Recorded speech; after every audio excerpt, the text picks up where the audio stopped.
Selamat siang, Bapak dan teman-teman sekalian. Kami dari kelompok 13 yang beranggotakan Fioria, Dianita, dan Novelinda. Hari ini saya akan mempresentasikan tugas mata kuliah manajemen keuangan saya.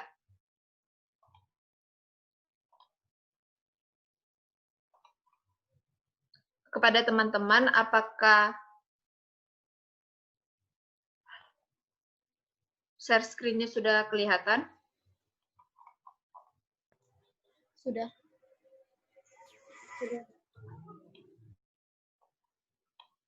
Oke.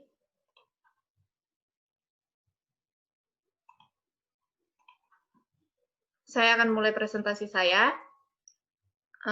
Perkenalkan, nama saya Fioria Angelin S. dengan NIM 1704031138. Yang pertama, tujuan analisis laporan keuangan. Laporan keuangan beserta pengungkapannya dibuat perusahaan dengan tujuan memberikan informasi yang berguna untuk pengambilan keputusan-keputusan investasi dan pendanaan. Adapun tujuan analisis laporan keuangan yaitu menjelaskan penerapan proses proyeksi dalam penilaian efek kualitas.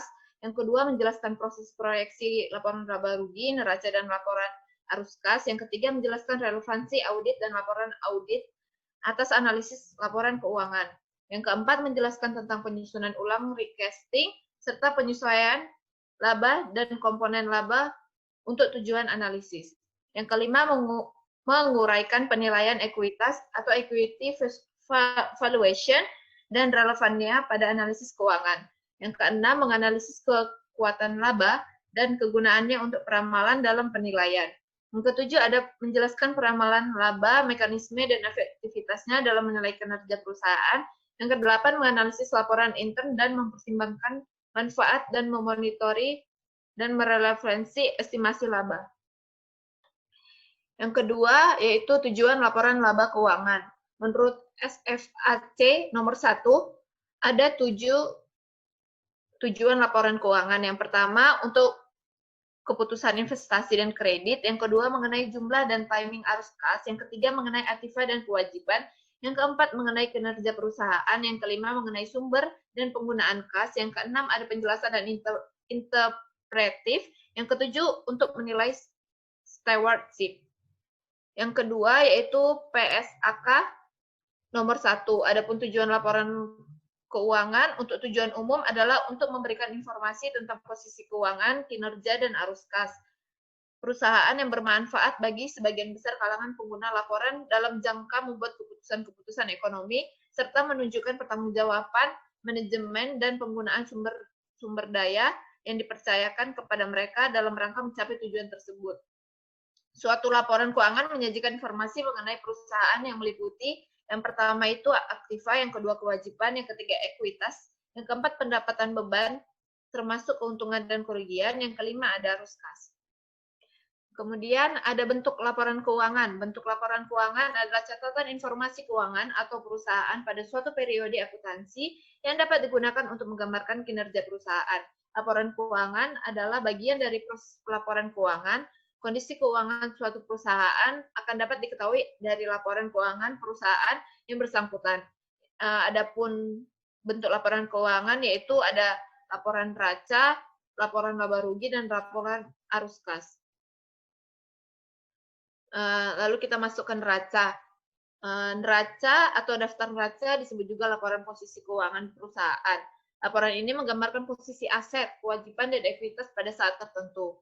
Neraca atau balance sheet adalah laporan yang menyajikan sumber-sumber ekonomis dari suatu perusahaan atau aset kewajiban-kewajiban atau utang, dan hak para pemilik perusahaan yang tertanam dalam perusahaan tersebut atau ekuitas pemilik suatu saat tertentu. Neraca harus disusun secara sistematis sehingga dapat memberikan gambaran mengenai posisi keuangan perusahaan. Oleh karena itu, neraca tepatnya dinamakan Statement of Financial Position, karena neraca merupakan potret atau gambaran keadaan pada suatu saat tertentu, maka neraca merupakan status report, bukan merupakan flow report. Kemudian neraca terdiri atas 3 bagian, yaitu ada aktiva. Aktiva adalah harta atau kekayaan yang dimiliki oleh perusahaan, baik pada saat tertentu maupun periode tertentu.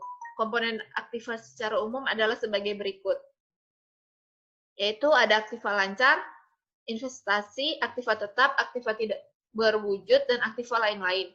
Yang kedua ada hutang dan kewajiban. Komponen dari kewajiban secara umum adalah sebagai berikut. Yang pertama, kewajiban lancar, kewajiban jangka panjang, kewajiban lain-lain, dan kewajiban disubordinasi. Yang ketiga, ada modal. Komponen modal adalah modal saham, agio saham, laba yang ditahan, laba tahun berjalan, dan selisih penilaian kembali aktiva tetap. Kemudian ada laporan laba rugi. Laporan laba rugi merupakan laporan prestasi perusahaan selama jangka waktu tertentu. Jumlah utama dari laporan laba rugi adalah melaporkan kemampuan perusahaan yang sebenarnya untuk memperoleh laba. Kemudian, laporan laba rugi merupakan suatu laporan yang sistematis tentang penghasilan beban-beban laba rugi yang diperoleh oleh suatu perusahaan selama periode tertentu. Bentuk laporan laba rugi yang biasa digunakan menurut Kasmir 2008 halaman 49 sebagai berikut. Yang pertama, bentuk single step. Merupakan gabungan dari jumlah seluruh penghasilan baik pokok, operasional, maupun di luar pokok atau non-operasional dijadikan satu, kemudian jumlah biaya pokok dan di luar pokok juga dijadikan satu. Yang kedua, bentuk multi-step merupakan pemisahan antara komponen usaha pokok, operasional dengan di luar pokok atau non-operasional.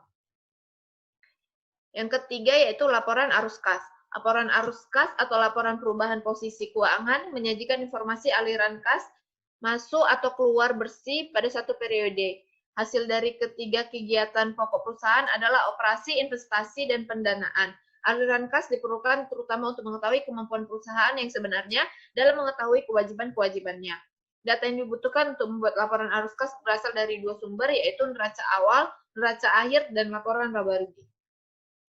Laporan arus kas sendiri dibagi menjadi 3 kelompok, yaitu arus kas dari kegiatan operasi, yang kedua arus kas dari kegiatan investasi, dan arus kas dari kegiatan pendanaan. Lanjut kita masuk ke rasio keuangan. Rasio keuangan merupakan kegiatan membandingkan angka-angka yang ada dalam laporan keuangan dengan cara membagi satu angka dengan angka lainnya. Perbandingan dapat dilakukan antara satu komponen dengan komponen lainnya dalam satu laporan keuangan atau antar komponen yang ada di antara laporan keuangan. Menganalisis laporan keuangan berarti mengevaluasi 3 karakteristik dari perusahaan, yaitu likuiditas, aktivitas, solvabilitas, probabilitas, yang menjadi faktor penting yang harus diperhatikan oleh penganalisa. Yang pertama ada likuiditas. Likuiditas menunjukkan kemampuan suatu perusahaan untuk memenuhi kewajiban keuangan yang harus segera dipenuhi atau kemampuan perusahaan untuk memenuhi kewajiban pada saat ditagih. Yang kedua, probabilitas menunjukkan kemampuan perusahaan untuk menghasilkan laba selama periode tertentu. Yang ketiga, solvabilitas menunjukkan kemampuan perusahaan untuk memenuhi kewajiban keuangan apabila perusahaan tersebut dilikuidisasikan, baik kewajiban keuangan jangka pendek maupun jangka panjang. Yang keempat, aktivitas menunjukkan kemampuan perusahaan untuk mengukur seberapa efektif hasil guna perusahaan menggunakan sumber dayanya. Rasio likuiditas ada 3 bagian, yaitu rasio lancar, rasio cepat, dan cash ratio. Adapun rasio lancar adalah pengukuran yang digunakan secara luas untuk mengevaluasi likuiditas perusahaan dan kemampuan membayar utang jangka pendek menurut Wegrad et al. 2008 halaman 396. Rumusnya dapat kita lihat pada slide. Yang kemudian ada rasio cepat mengatakan bahwa rasio ini menunjukkan kemampuan aktivitas lancar yang paling liquid mampu menutupi utang lancar. Rasio cepat mengukur kemampuan aktivitas lancar minus persediaan untuk membayar kewajiban lancar. Untuk rumusnya dapat kita lihat juga pada slide. Yang ketiga yaitu cash ratio. Cash ratio ini digunakan untuk mengetahui kemampuan perusahaan untuk membayar kewajiban-kewajiban yang jatuh tempo. Dapat kita juga lihat rumusnya pada slide. Yang kedua yaitu rasio probabilitas. Dapat kita lihat pada slide ada 3 macam, yaitu net margin ratio, return on equity, dan return on investment. Yang pertama, net margin ratio menghitung tingkat keuntungan yang diperoleh dari penjualan dengan membagikan antara laba bersih setelah pajak dengan penjualan. Yang kedua, return on equity menggambarkan kemampuan perusahaan dalam menghasilkan keuntungan dengan model sendiri yang dimiliki. Yang ketiga, return on investment menggambarkan kemampuan perusahaan untuk menghasilkan keuntungan yang akan digunakan untuk menutupi investasi yang digunakan. Rumus-rumusnya dapat kita lihat pada slide. Yang ketiga ada rasio solvabilitas. Rasio solvabilitas terbagi dua macam, yaitu debt to equity ratio, and debt ratio. Rasio utang dengan model sendiri merupakan imbangan antara hutang yang dimiliki perusahaan dengan model sendiri. Yang kedua, debt ratio. Rasio ini mengukur jumlah aktif perusahaan yang dibiayai oleh model yang berasal dari kreditur. Rumusnya dapat kita lihat pada slide juga. Yang keempat ada rasio aktivitas. Rasio aktivitas terbagi atas 3, yaitu current asset turnover, fixed asset turnover, dan total asset turnover. Rumusnya juga kita bisa lihat pada slide. Berikut adalah referensi yang saya ambil untuk membuat slide presentasi saya. Sekian presentasi saya. Apakah ada pertanyaan dari teman-teman sekalian?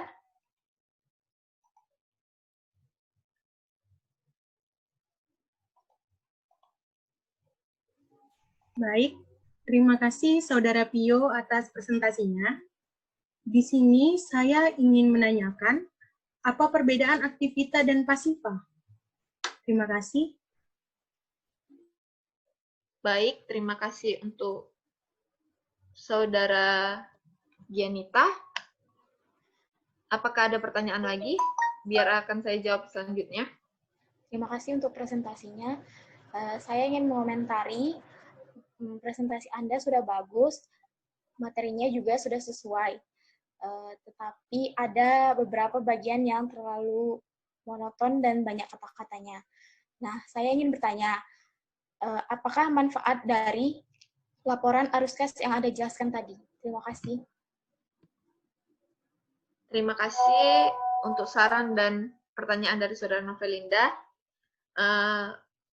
Selanjutnya saya akan menjawab pertanyaan dari Saudara Gianita. Perbedaan aktiva dan pasifa, perbedaan dari keduanya tentu sudah jelas. Dari definisinya yang sangat berkebalikan, aktivitas cenderung berbentuk sebuah aset yang dihasilkan atau yang dimiliki sebuah perusahaan, sedangkan pasifa ialah bagian dari pengeluaran sebuah perusahaan tersebut. Kemudian yang pertanyaan dari Saudara Novelinda akan saya jawab. Apakah manfaat dari laporan arus kas yang sudah saya jelaskan tadi? Tujuan utama dari laporan keuangan itu sendiri memberikan informasi yang akan memungkinkan untuk memprediksi jumlah, waktu, dan ketidakpastian arus kas di masa depan. Dengan memeriksa hubungan tersebut antara pos-pos seperti penjualan dan arus kas bersih dari kegiatan operasi atau arus kas bersih dari kegiatan operasi serta kenaikan atau penurunan kas. Maka dikemungkinkan untuk membuat prediksi yang baik atas jumlah, waktu, dan ketidakpastian arus kas di masa depan, dibandingkan dengan menggunakan data dasar atau aktual. Apakah ada pertanyaan yang lain? Tidak ada, terima kasih atas jawabannya. Baik, tidak ada. Terima kasih, Pio. Baiklah, sekian presentasi dari saya. Selanjutnya akan dilanjutkan oleh Saudara Gianita Simatupang. Baik, terima kasih atas kesempatannya.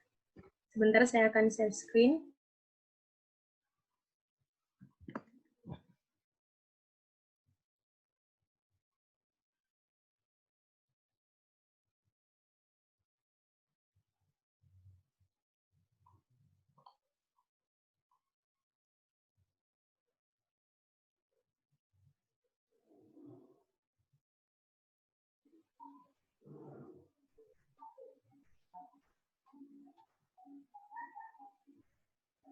Apakah teman-teman sudah dapat melihat presentasi saya? Sudah? Sudah.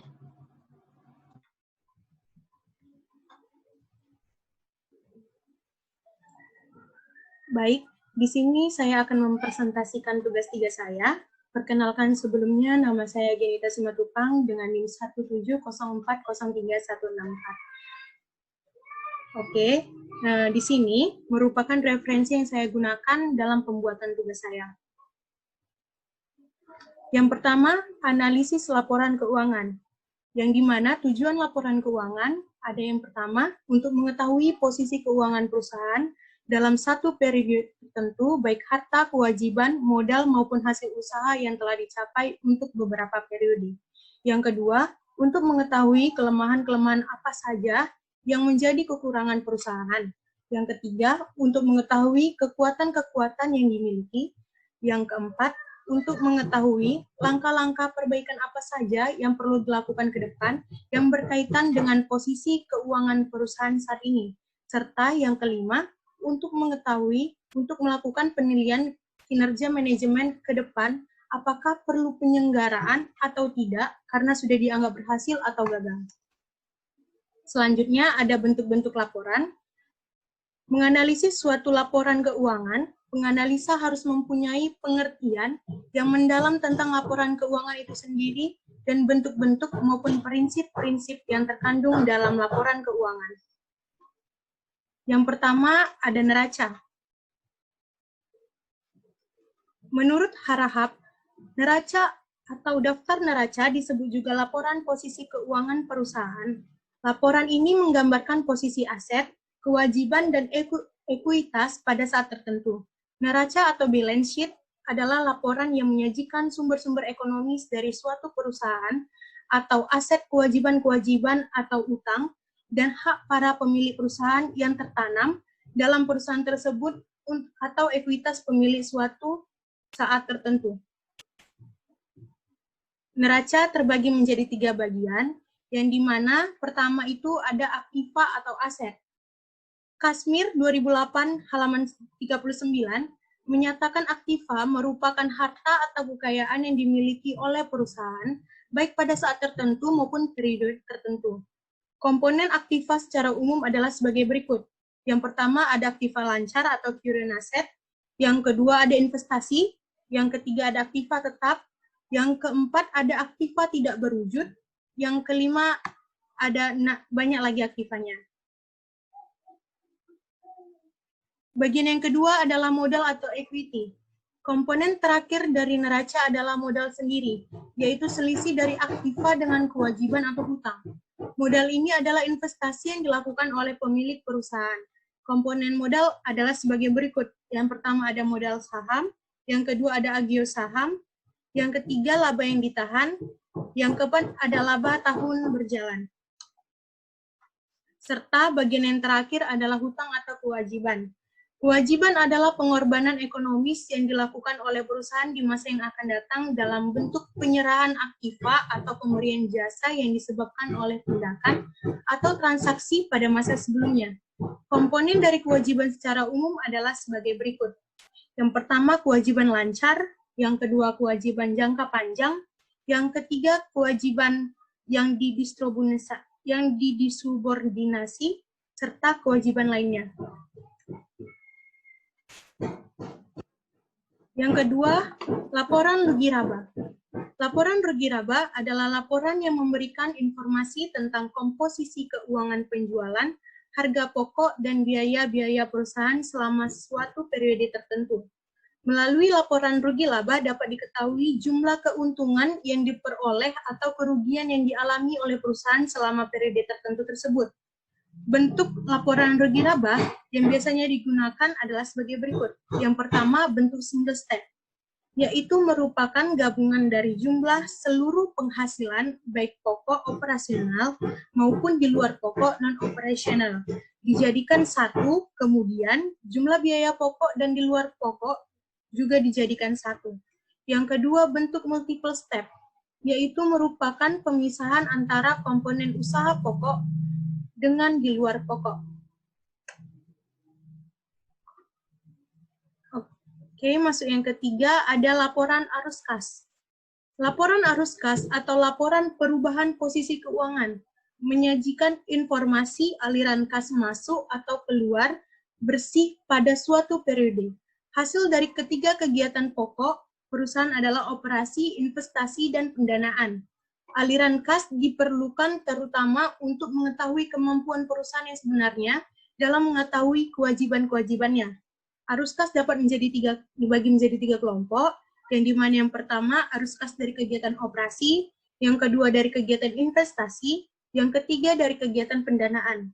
Dana yang dibutuhkan untuk membuat laporan arus kas berasal dari dua sumber. Yang pertama neraca awal dan neraca akhir, yang ketiga laporan laba rugi. Masuk ke dalam rasio keuangan.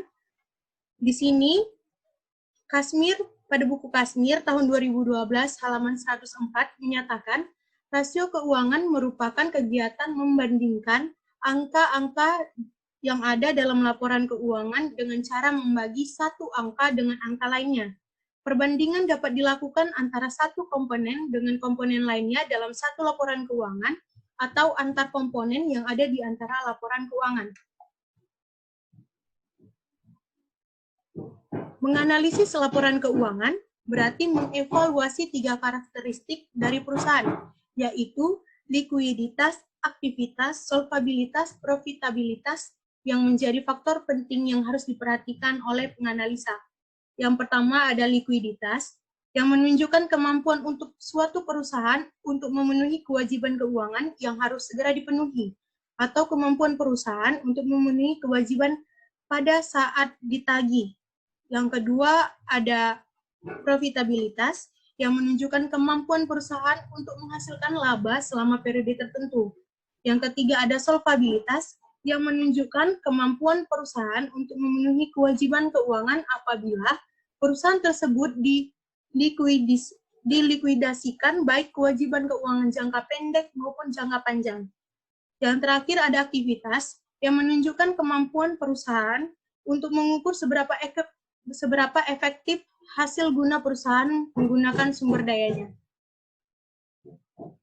Di sini ada penjelasan lengkap mengenai rasio likuiditas yang dibagi menjadi tiga.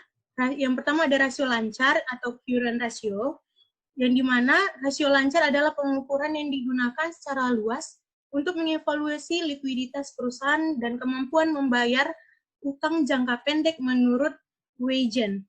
Yang dimana di sini ada rumusnya current ratio, aktiva lancar per hutang lancar dikali 100%. Sedangkan rasio cepat untuk menunjukkan kemampuan aktiva lancar yang paling liquid mampu menutupi hutang lancar. Di sini ada rumusnya, aktiva lancar dikurang persediaan per hutang lancar dikali 100%. Serta yang terakhir ada cash ratio, yang digunakan untuk mengetahui kemampuan perusahaan untuk membayar kewajiban-kewajiban yang jatuh tempo. Di sini rumus cash ratio adalah kas ditambah efek per hutang lancar dikali 100%. Selanjutnya rasio solvabilitas. Yang pertama ada debt to equity ratio.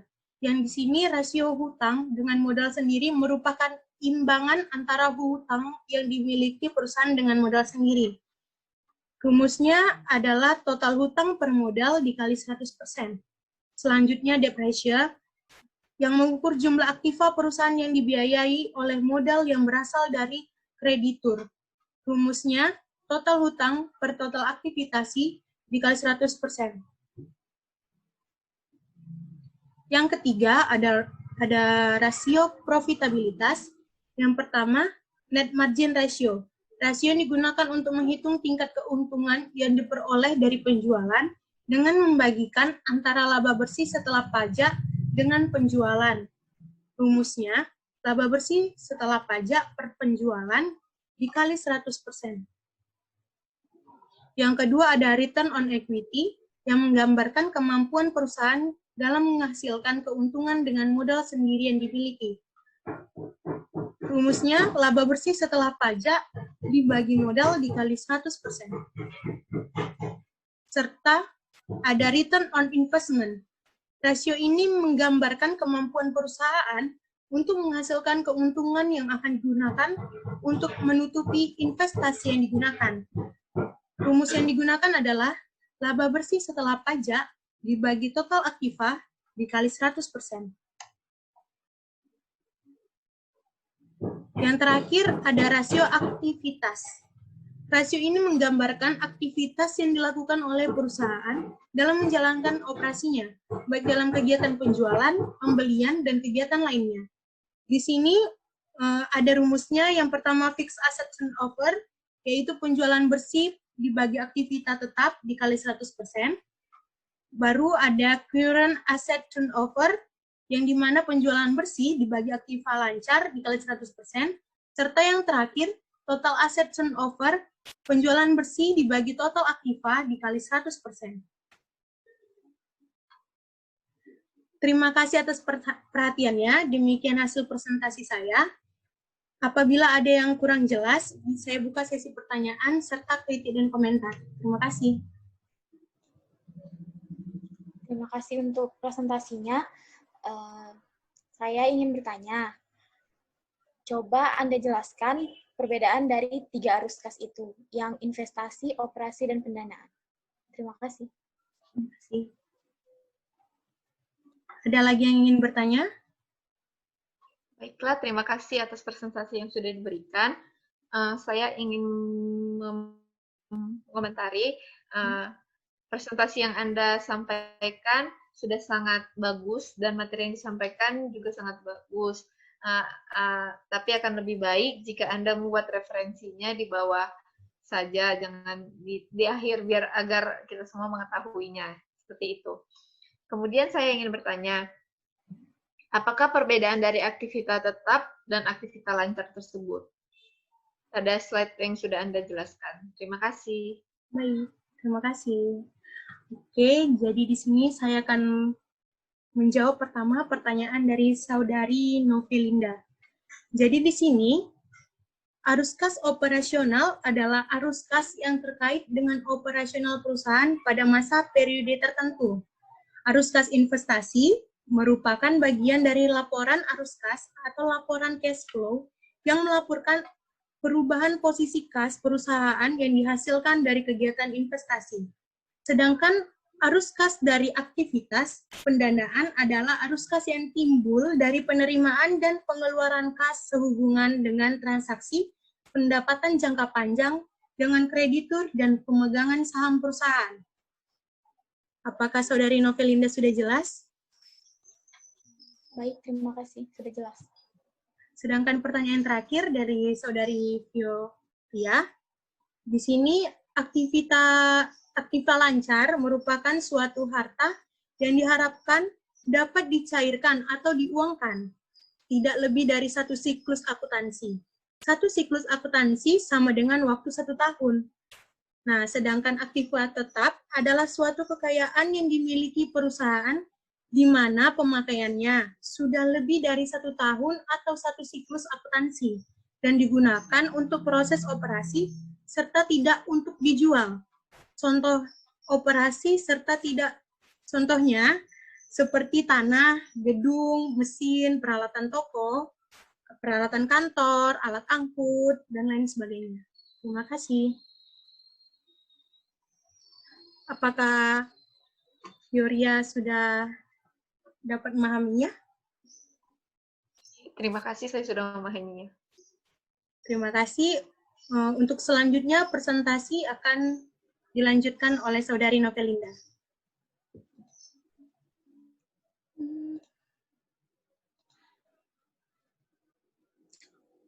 Terima kasih untuk kesempatannya. Apakah share screen-nya sudah kelihatan? Sudah. Sudah.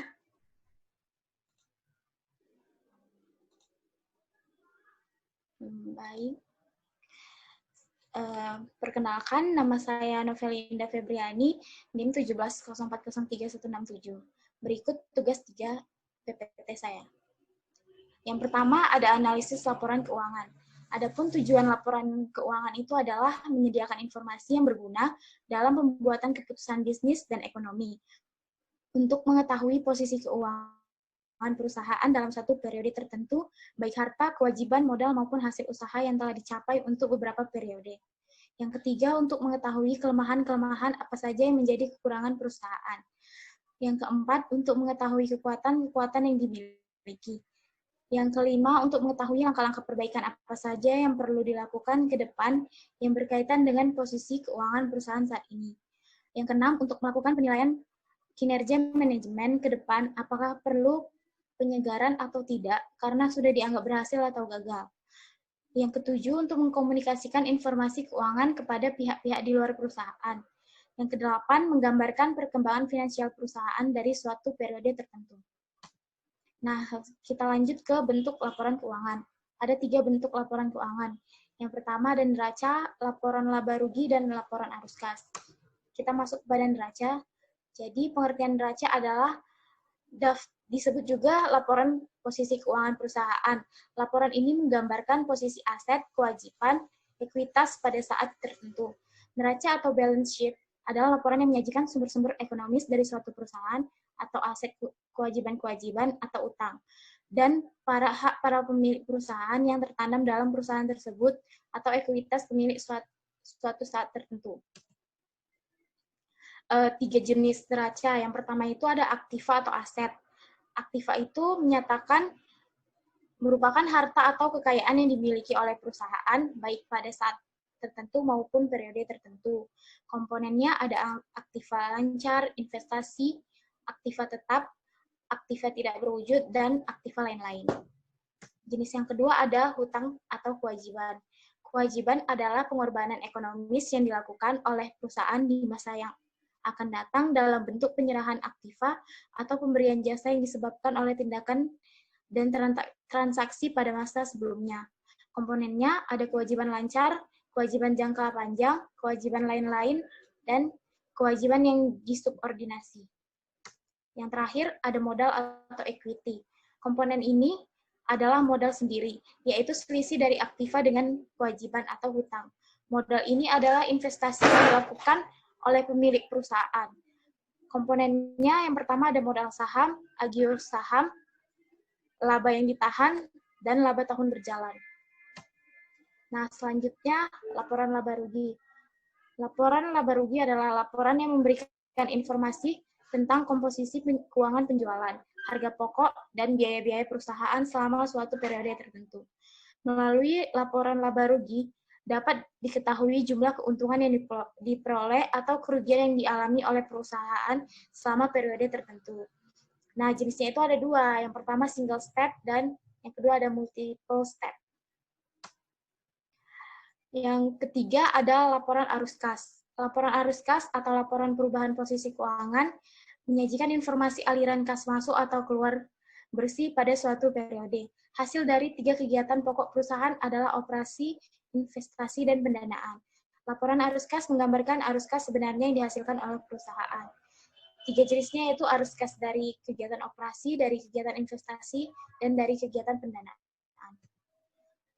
Kemudian ada rasio keuangan. Rasio keuangan menganalisis laporan keuangan berarti mengevaluasi 3 karakteristik dari perusahaan, yaitu likuiditas, aktivitas, solvabilitas, profitabilitas yang menjadi faktor penting yang harus diperhatikan oleh penganalisa. Pertama, ada rasio likuiditas. Rasio ini bertujuan untuk mengetahui kemampuan perusahaan dalam membayar kewajiban jangka pendek. Yang kedua, ada rasio profitabilitas, yaitu adalah kemampuan suatu perusahaan untuk menghasilkan laba, dan satu-satunya ukuran profitabilitas yang paling penting adalah laba bersih. Kemudian ada rasio solvabilitas, yaitu mengukur sejauh mana perusahaan mendanai usahanya dengan membandingkan antara dana sendiri yang telah disetorkan dengan jumlah pinjaman dari para kreditur. Yang terakhir ada rasio aktivitas, rasio yang mengukur seberapa efektif atau berguna perusahaan menggunakan sumber dananya. Berikut 3 jenis rasio likuiditas. Yang pertama ada current ratio. Current ratio itu adalah pengukuran yang digunakan dengan secara luas untuk mengevaluasi likuiditas perusahaan dan kemampuan membayar utang jangka pendek. Yang kedua ada quick ratio. yaitu ratio ini menunjukkan kemampuan aktiva lancar yang paling liquid, mampu menutupi utang lancar. Dan yang ketiga ada cash ratio, mengetahui kemampuan perusahaan untuk membayar kewajiban-kewajiban yang jatuh tempo. Nah, untuk perbedaannya itu adalah pada pembaginya, dan kesamaannya itu ya pada yang dibagi, yaitu utang lancar. Kemudian ada rasio solvabilitas. Rasio solvabilitas ini memiliki dua jenis. Yang pertama, debt to equity ratio. Yang kedua, debt ratio. Nah, debt to equity ratio itu adalah rasio hutang dengan modal sendiri. Merupakan imbangan antara hutang yang dimiliki perusahaan dengan modal sendiri. Debt ratio, yaitu rasio ini mengukur jumlah aktiva perusahaan yang dibiayai oleh modal yang berasal dari kreditur. Selanjutnya ada rasio profitabilitas. Ada 3 jenis rasio profitabilitas, yaitu yang pertama net margin ratio, return on equity, dan return on investment. Masing-masing rumus dapat kita lihat pada slide. Yang terakhir ada rasio aktivitas. Terdapat 3 jenis, dan yang pertama itu current asset turnover, yang kedua fixed asset turnover, dan yang ketiga ada total asset turnover. Berikut rumus yang digunakan. Nah, ini selanjutnya adalah referensi yang saya gunakan dari berbagai jurnal untuk membuat PPT saya. Terima kasih. Baiklah, terima kasih untuk Saudara Novelinda. Saya ingin bertanya, mengapa kita harus menggunakan rasio keuangan? Terima kasih, itu pertanyaan saya. Baik, terima kasih untuk pertanyaannya. Apa ada yang ingin bertanya lagi? Terima kasih sebelumnya atas presentasi yang diberikan. Presentasi yang dibawakan sudah baik dan penjelasannya sudah baik. Namun di sini ada yang belum saya pahami. Saya ingin bertanya, apa yang dimaksud aktiva lancar, kas, dan efek pada perhitungan rasio likuiditas? Terima kasih. Baik, saya akan mencoba menjawab pertanyaan dari Fiori Angelin. Jadi, kenapa kita harus menggunakan rasio keuangan? Hal ini supaya perbandingan-perbandingan yang dilakukan terhadap pos-pos dalam laporan keuangan bisa menghasilkan suatu perbandingan yang logis dengan menggunakan ukuran-ukuran tertentu yang memang sudah diakui mempunyai manfaat tertentu juga, sehingga hasil analisisnya layak dipakai sebagai pedoman pengambilan keputusan. Saudari Fiorio, bagaimana? Apakah kurang jelas? Sudah, terima kasih atas jawabannya, saya sudah mengerti. Selanjutnya saya akan mencoba menjawab dari Saudari Jenita. Apa yang dimaksud dengan aktiva lancar, kas, dan efek dalam perhitungan rasio? Jadi, aktiva lancar itu adalah dana yang dimiliki perusahaan untuk membiayai proses produksinya. Kalau kas artinya uang tunai atau dibayar secara langsung tanpa berutang. Yang kas ini merupakan salah satu kelompok aset yang sifatnya paling liquid atau lancar. Dan terakhir, efek dapat dikategorikan sebagai hutang dan ekuitas seperti obligasi dan saham. Perusahaan ataupun lembaga yang memberikan efek itu disebut penerbit. Bagaimana dengan Saudari Jenita? Sudah puas? Sudah, terima kasih atas penjelasannya. Terima kasih kembali. Sekian presentasi dari kelompok 13. Terima kasih.